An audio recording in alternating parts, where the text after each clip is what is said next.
நன்றி வணக்கம் எனக்கு மெடல் கிடைச்சது அப்படின்னு சொல்லுவாங்க இல்ல. அதாவது நிறைய பேர் இன்னைக்கு பண்ற தப்பு என்ன தெரியுமா? லேடிஸ்னா வெளியே வேலைக்கு போகக்கூடாது, வீட்டுக்குள்ளே இருக்கணும், என்ன சொல்றோமோ அதை செய்யணும், ஒபே தி ஆர்டர் அப்படிங்கிற மாதிரி நிறைய லேடிஸ்.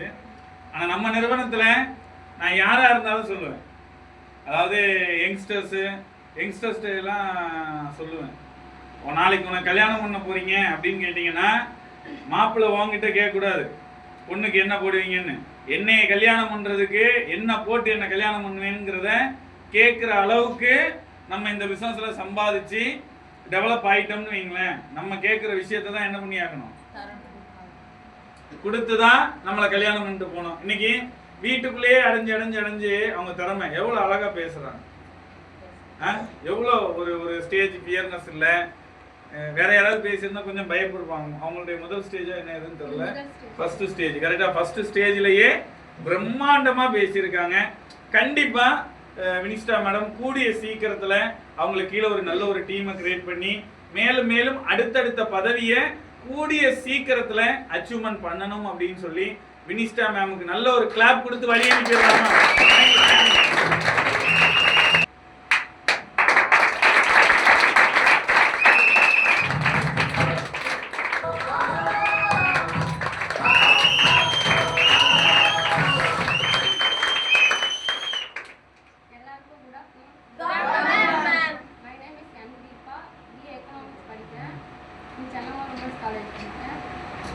எனக்கு வாய்ப்பு கொடுத்த Uma ma'am, Sasi sir, Som sir, Jaya ma'am எல்லாருக்கும் ரொம்ப நன்றி.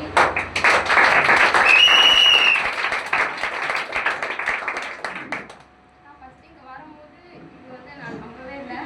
உமா மேம் தான் சொன்னாங்க நீ நல்லா பண்ணு அப்படின்னு சொன்னாங்க. அதை வச்சு நல்லா பண்ணியிருக்கேன். அவங்களால தான் நான் சேர்ந்தேன்.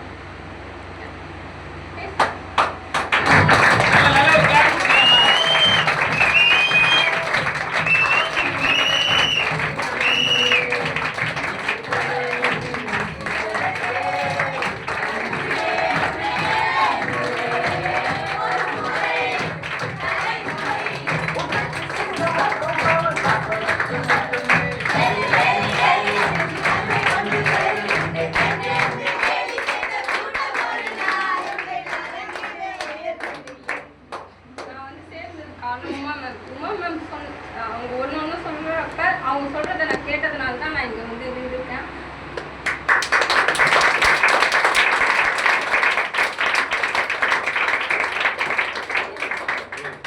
சூப்பர், நல்ல நல்ல ஒரு ஸ்டூடெண்ட் இன்னைக்கு படிச்சுக்கிட்டே கிடைக்கக்கூடிய ஃப்ரீ டைம்ல ஒண்ணுமே இல்லைங்க, அவங்களுக்கு பிசினஸ் எதுவுமே தெரியாது. அவங்க அப்ளைனர் என்ன சொன்னாங்களோ அதை கேட்டாங்க, இன்னைக்கு பண்ணாங்க.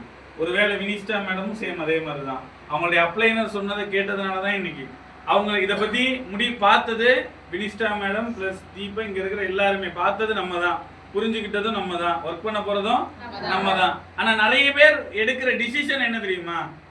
எங்க அண்ணன் சொன்னா, எங்க மாமா சொல்லுச்சு, எங்க சித்தப்பா சொன்னாரு, எங்க பெரியப்பா சொன்னாரு, என் பக்கத்து வீடு தாத்தா சொன்னாரு, அந்த மாதிரி நிறைய விஷயங்கள். சார் ஒண்ணு பார்த்தது நம்ம தான், புரிஞ்சுக்கிட்டது நம்ம தான். அப்ப யாரை நம்பி நம்ம எடுத்தோமோ அவங்க என்ன சொல்றாங்களோ சாகுற கடைசி செகண்ட் வரைக்கும் அதுல டிராவல் பண்ணோம்னு வைங்களேன், நம்ம முன் வச்ச காலு அது எங்க கொண்டு போய் முடியும் அப்படின்னா வெற்றியில தான் போய் முடியும். வெற்றி அடைகிறதுக்கு தானே எடுத்து வச்சோம். அப்ப அவங்க பேச்ச கேட்கறவங்க வெற்றி அடைஞ்சிட்டு தானே இருக்காங்க. அப்ப நான் இன்னும் வெற்றி அடையாம இருக்கிறேன்னா என்ன காரணம்? அவங்க சொன்ன மாதிரி காலை என்ன பண்ணல, எடுத்து வைக்கலாமா, வச்சா நான் எதுவும் மூழ்கிடுவேனா, செத்து போயிடுவேனான்னு உட்காந்து நான் என்ன பண்ணிட்டு இருக்கேன், யோசிச்சுட்டு இருக்கிறேன். எனக்கு பின்னாடி சேர்ந்தவன் தைரியமா உயிரே போனாலும் பரவாயில்ல மேடம் பார்த்துப்பாங்கன்னு சொல்லி என்ன பண்றாங்க, காலை எடுத்து வச்சு போய்கிட்டே இருக்கிறாங்க. இன்னைக்கு சக்சஸ் பண்ணிட்டு இருக்கிறாங்க. கண்டிப்பா தீபா இன்னும் ஃபர்ஸ்ட் ஸ்டேஜ்னு நினைக்கிறேன், நம்ம தானே அந்த குரல் வளையத்திலே தெரியுது. கண்டிப்பா தீபா கூடிய சீக்கிரத்துல அடுத்தடுத்த பதவி, அவங்க கீழே இருக்கிற டீமையும் நல்ல ஒரு போஸ்டிங் அச்சீவ்மெண்ட் பண்ண வைக்கணும்னு சொல்லி மனதளவுல ஒரு பாராட்டு கொடுத்துடலாமா?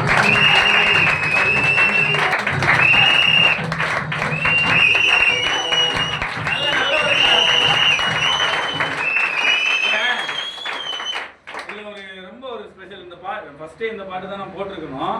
நான் அதை மறந்துட்டேன். ஏன்னா வந்து நிக்கிறது எல்லாமே யார் தெரியுமா? லேடிஸ். ஆமா, சிங்கப்பெண் தான். உண்மையிலேயுமே சிங்கப்பெண் தான். ஏன் அப்படின்னா ஃபியூச்சர் இந்தியாவின் சிங்கப்பெண் தான். இன்னைக்கு எத்தனையோ பேர் இருந்தோம், இன்னைக்கு இவங்க இந்த ஸ்டேஜ் ஏறி இருக்கிறாங்கல்ல. எவ்வளோ பிரச்சனைகள், யாருக்கும் பிரச்சனை இல்லாமலாம் ஸ்டேஜ் ஏறுறது இல்லை. கரெக்டா? எல்லா தடைகளையும் தாண்டி இன்னைக்கு இந்த ஸ்டேஜ் ஏறி இருக்கிறாங்க. கரெக்டா? ஏன் எனக்கு இந்த சாங் ஞாபகப்படுத்தினது யாருன்னா நம்ம வினிஸ்டா மேடம் தான். அந்த விஜய் வந்து ஒரு டைலாக் ஒன்று சொல்லுவாப்புல, நீ எத்தனை நாள் தான் இன்னும் வீட்டுக்குள்ளே அடைஞ்சு கிடக்க போற வா அப்படின்னு சொல்லி அவங்க பேசும்போது எனக்கு டக்குன்னு அங்கே போயிடுச்சு. சரி, ஓகே, அவங்களுக்கு இந்த சாங்கை நம்ம டெடிகேட் பண்ணலாம். அப்போ கண்டிப்பாக உண்மையிலே சொல்கிறேன், இன்னைக்கு ஃபியூச்சர் இந்தியா நிறுவனத்தில் பெரிய லெவலில் பட்டையை கிளப்பி நல்ல சக்ஸஸ்ஃபுல்லாக பண்ணுறது மோஸ்ட் ஆஃப் 100ல் ஒரு 70% யார் அப்படின்னு கேட்டிங்க அப்படின்னா சிங்கப்பெண்கள் தான்.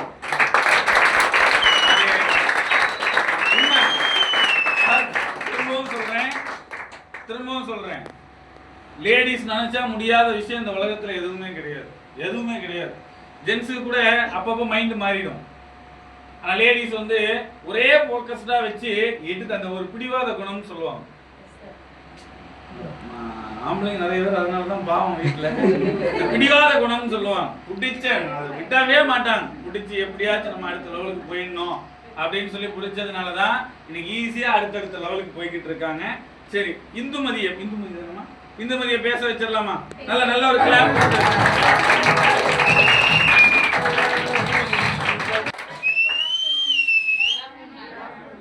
என் பேர் இந்துமதி.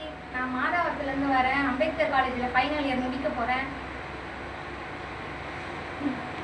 எம்டி சார், சக்திவேல் சாருக்கு ரொம்ப தேங்க்ஸ். சோமு சாருக்கு, ஜெயா மேமுக்கு ரொம்ப தேங்க்ஸ்.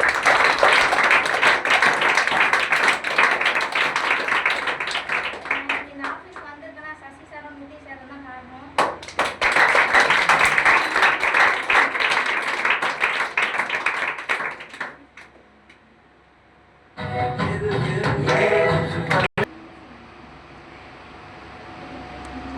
ஆஃபீஸ்க்கே போவேன்னு சொல்லிட்டாங்க வீட்டில்.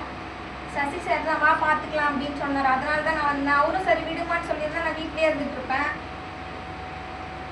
நான் இந்த ஆஃபீஸ்க்கு ஏன் சேர்ந்தேன்னா இங்கே தான் வந்து மீட்டிங் உட்காந்துட்டு இருந்தேன். அப்போ எனக்கு நான் ஏதோ ஒரு வேலைன்னு நினச்சி இங்கே வந்தேன்.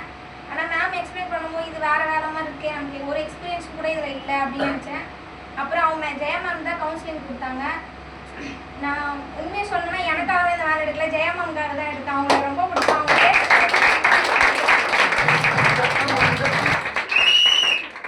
நான் வீட்லேயுமே ஏன் இந்த வேலையை சூஸ் பண்ணி அம்மா கேட்கும்போது அவங்க ரொம்ப சூப்பராக பேசுனாங்க அப்படின்னு சொல்லி தான் நான் வேலைக்கே வந்தேன்.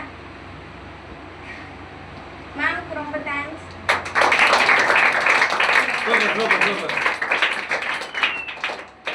ஓகே, கண்டிப்பா இந்துமதி கூடிய சீக்கிரத்துல அடுத்தடுத்த பதவியை அச்சீவ்மெண்ட் பண்ணணும். கூடிய விரைவில் அவங்க பேரை இந்த இடத்துல வந்து நிறைய பேர் சொல்லணும் அப்படின்னு சொல்லி மனதளவில் ஒரு பாராட்டு கொடுத்து வரலாம். யாருக்கும் தெரியுமோ தெரியாதோ தெரியாது. ஏன் அப்படின்னா ஒரு தொழிலை செய்யறவங்களுக்கு அவங்க இப்ப உதாரணத்துக்கு இந்துமதி ஒரு 10,000 பணம் கொடுத்தா கூட ஜெயா மேடமுடைய கேரக்டர் என்ன நீ வச்சுக்கோன்னு சொல்லிட்டு போயிடுவாங்க.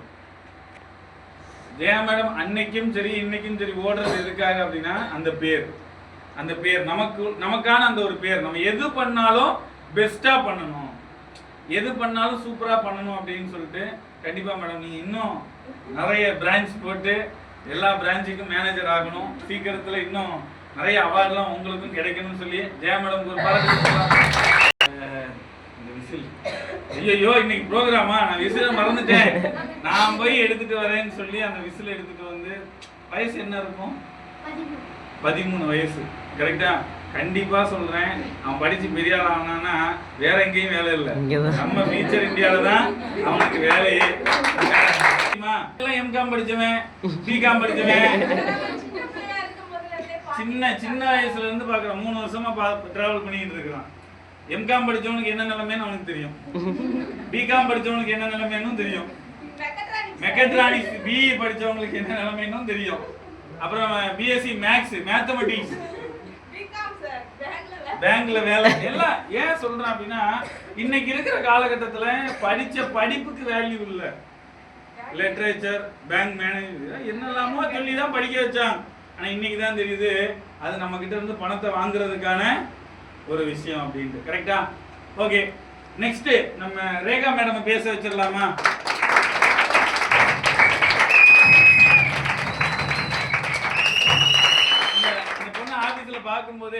தனியா தெரியும். நான் எல்லாரையுமே வாட்ச் பண்ணுவேன் தனியா. அது ஒரு ஒரு ஒரு ஒரு ஒரு எப்படி சொல்றது, ஒரு கெத்து மூமெண்ட்ல தான் ஆபீஸ்க்குள்ள எப்பவுமே சுத்திட்டு இருப்பாங்க. பட் அவங்களுடைய ஸ்பீச் எப்படி இருக்குன்னு தெரியாது. கண்டிப்பா இன்னைக்கு கேட்டுடலாம். ஓகே, நல்ல ஒரு கிளாப் கொடுத்துடலாமா?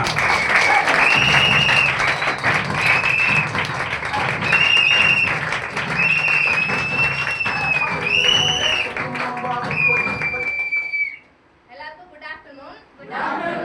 என் பேர் ரேகா. நான் கொலப்பாக்கத்துல இருந்து வரேன். நான் வந்து தனபாலன் காலேஜ்ல செகண்ட் பிஎஸ்சி கம்ப்யூட்டர் சயின்ஸ் படிச்சுட்டு இருக்கேன். என்னோட அம்மா பேர் ஜெயலட்சுமி. அவங்க வந்து பக்கத்துல இருக்க ஒரு கம்பெனில ஒர்க் பண்றாங்க. அப்புறம் எங்க அப்பா பேர் வந்து ரகு, அவர் வந்து டிரைவரு. அதுக்கப்புறம் எனக்கு ஒரு தம்பி இருக்கான், அவன் பேர் லோகேஸ்வரன். இப்போ நான் வந்து எதுக்கு வேலைக்கு வந்தேன்னா என்னோட பர்சனல் யூஸ்க்காக மட்டும்தான் வந்தேன். என்னோட செலவை நானே பார்த்துக்கணும் அப்படின்றதுக்காக தான் வந்தேன். அப்போ வந்து நான் என் ஃப்ரெண்டு கிட்ட சொல்லும் போது தான் திவ்யா மேம் மூலயமா தான் எனக்கு இந்த சான்ஸ் கிடச்சிச்சு. இந்த சான்ஸ் இப்போ நான் இங்கே வேலைக்கு வரும்போது இது நான் ஒரு வேலை அப்படின்னு நினச்சி தான் வந்தேன். ஆனால் இது பிஸ்னஸ் அப்படின்னு எனக்கு தெரியாது. ஆனாலும் நான் யார்கிட்டயுமே கேட்காமலே அந்த 3500 என்னோட சேவிங்ஸ்லேருந்து எடுத்து கட்டிட்டேன். அதுக்கப்புறமா நிறைய யோசிச்சேன் ஏமாத்திடுவாங்களோ அப்படிலாம் நினச்சேன். ஆனால் அதுக்கப்புறமா இங்கே வர ட்ரைனிங் அட்டன் பண்ண தான் இல்லை, இவ்வளோ பேரும் பண்ணியிருக்காங்க, நம்மளாலையும் பண்ண முடியும் அப்படின்னு நான் நினச்சேன். அதுக்கப்புறமா எல்லாருக்குமே லைஃப் டைம்ல ஒரு சான்ஸ் ஒன்று கிடைக்கும். அந்த சான்ஸாக தான் இதை நான் எடுத்திருக்கேன். இப்போ வந்து எல்லாருக்குமே கிடைக்கும், ஆனால் அவங்க விட்டுருவாங்க. ஆனால் நான் இதை நான் விடக்கூடாது அப்படின்னு நினச்சி நான் படித்து 3rd இயர் படித்து முடிச்சுமே இதில் கண்டினியூவாக பண்ணணும் அப்படின்னு நான் நினைக்கிறேன். அதே மாதிரி என்ன மாதிரியே தான் நீங்களும் என்னன்னே தெரியாம தான் வந்திருப்பீங்க. நீங்க வந்து உங்க டீம் லீடர் சொல்றதை கேட்டு அடுத்தடுத்த ஸ்டெப்புக்கு போயிட்டு அடுத்தடுத்த ஸ்டெப் போய் அச்சீவ் பண்ணணும் அப்படின்றதுக்காக எனக்கு பெஸ்ட் விஷஸ்.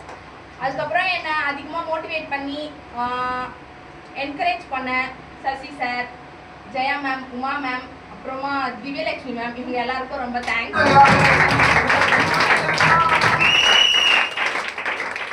இந்த ஆஃபீஸை ப்ராப்பராக ரொம்ப கிரேட்ஃபுல்லாக நடத்தி போகிற நம்ம சோமு சாருக்கும் ரொம்ப தேங்க்ஸ்.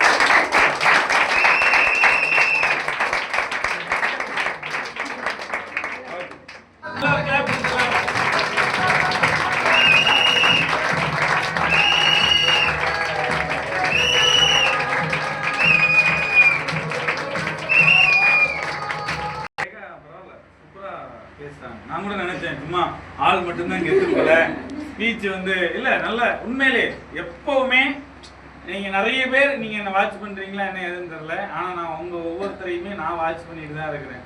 நீங்க ஆபீஸ்க்குள்ள வரும்போது உங்க மூஞ்சி எப்படி இருக்குது, ஓகே, ஒரு கெஸ்ட் வந்துட்டு அவன் இன்ட்ரெஸ்ட் இல்லைன்னு சொன்னா உங்க மூஞ்சி எப்படி போகுது, எங்க வரைக்கும் போகுது, ஒருவேளை அவன் ஜாயின் பண்ணிட்டான்னா அவங்க மூஞ்சி எப்படி ஆகுது, இது எல்லாமே எல்லா விஷயத்தையுமே அதில் ரேகா வந்து அல்டிமேட். எப்போ பேசும்போதுமே அங்கே உட்காந்து ஜெயா மேடம்கிட்ட ஒரு ஹேபிட் இருக்கு, அவங்க அங்கே உட்காந்து இருந்தாலுமே நான் இங்கே கேட்குற கேள்விக்கு அவங்க வாயும் மனசும் பதில் பேசிக்கிட்டு இருக்கோம். அதே மாதிரி அந்த பொண்ணு வந்து எப்போ பேசினாலுமே அடுத்து அதுக்கான பதிலை என்ன பண்ணும் அப்படின்னா சொல்லிக்கிட்டே இருக்கும். அந்த அளவுக்கு நல்ல ஒரு இன்வால்மெண்ட்டாக இருக்கிறாங்க. நல்ல ஸ்பீச்சும் இருக்குது.